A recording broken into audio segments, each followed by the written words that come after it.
Still scoreless as we head into the top of the third at the Maxfield Sports Complex.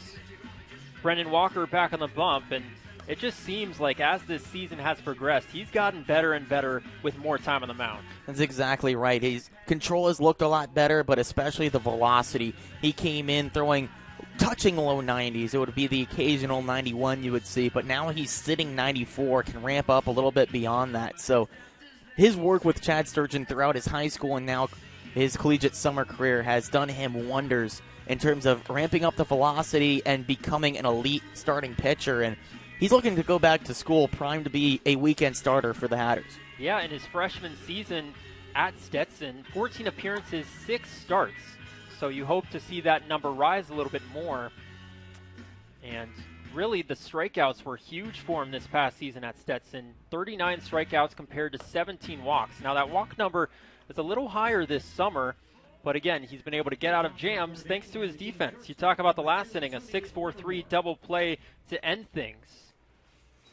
But it was also the pitching of Walker that allowed the infield defense 2 tries to get the double play. They got one high chopper, couldn't do it, but then a second one. That time, Beck was able to start the 6-4-3 double play. So far, the 2 hits for Keene off ground balls into the outfield.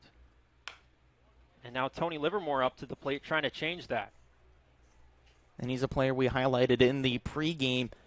0 for 4 with 2 strikeouts yesterday against Vermont, but he's got potential. 236 average this year, including a 2 for 2 showing in the All-Star game. In there for a strike. Once again, Walker ahead. Not only 2 for 2, scored a run, had 2 stolen bases, really showed off his speed at Frazier Field and grounds one. Beck under his glove. And that's another error for Austin Beck.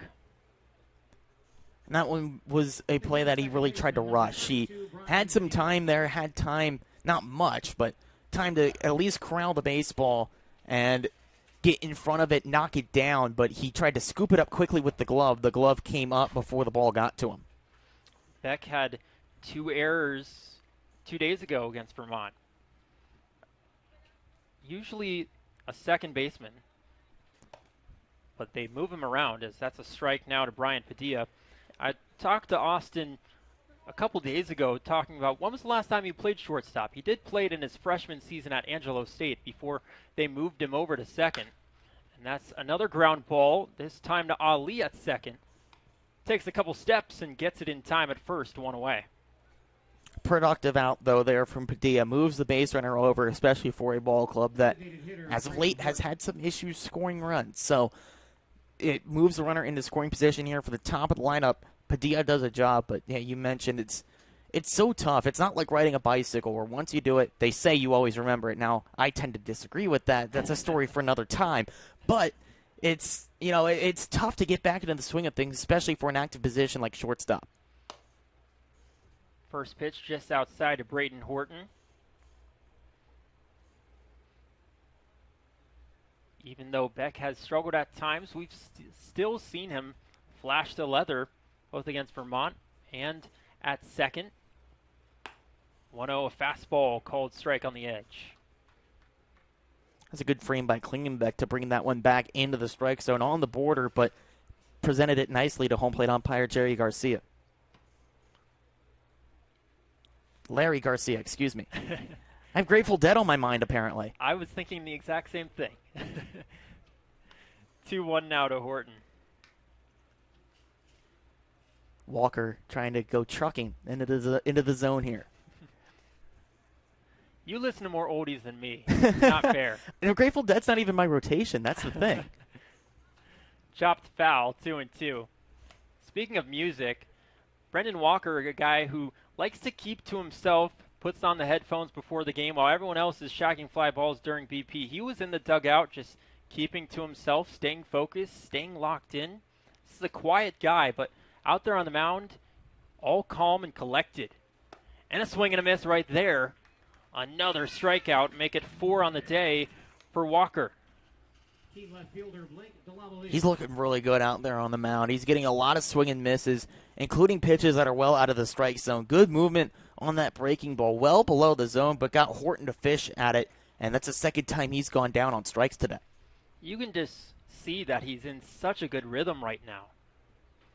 Now facing Blake DeLamalore, who already struck out in his first at-bat, swings right through that one, 0-1.